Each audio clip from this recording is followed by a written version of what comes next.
तीसरे टर्म में दुनिया की पहली 3 इकोनॉमीज में एक नाम भारत का होगा।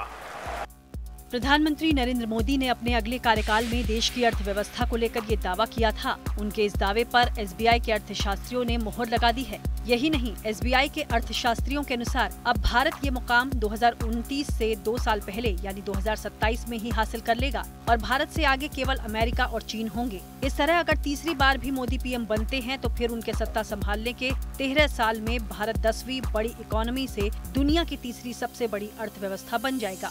इस लक्ष्य को हासिल करने के लिए भारत को 2024 से 2027 के दौरान डॉलर टर्म में सालाना 8% की रफ्तार से ग्रोथ करनी होगी।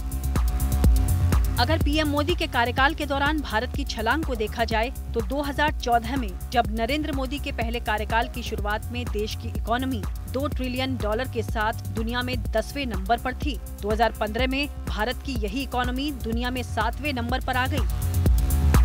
वहीं 2017 में भारत इस लिस्ट में 6ठे नंबर पर रहा और 2021 में 5वें नंबर पर आ गया।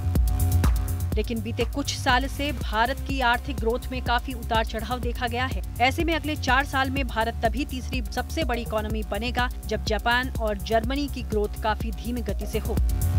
जापान फिलहाल दुनिया की तीसरी और जर्मनी चौथी सबसे बड़ी अर्थव्यवस्था है।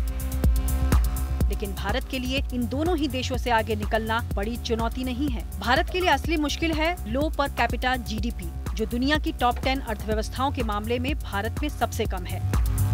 फोर्ब्स इंडिया की एक रिपोर्ट बताती है कि दुनिया की 10वीं बड़ी अर्थव्यवस्थाओं में प्रति व्यक्ति जीडीपी में अमेरिका $80,000 के साथ सबसे आगे है। इसके बाद कनाडा में ये $52,500 से ज्यादा है। जर्मनी में लगभग $51,500, ब्रिटेन में करीब $46,500, फ्रांस में लगभग $44,500, इटली में करीब $37,500, जापान में लगभग $35,500, चीन में करीब $14,500, ब्राजील में लगभग $10,000 और भारत में महज $2,600 है। ऐसे में भारत को पर कैपिटा इनकम के मामले में टॉप देशों में शामिल होने पर फोकस करने की जरूरत है। भारत की जीडीपी भले ही फ्रांस और यूके से ज्यादा हो गई है, लेकिन पर कैपिटा जीडीपी के मामले में ये यमन, जिम्बाब्वे और पाकिस्तान जैसे देशों का करीब है।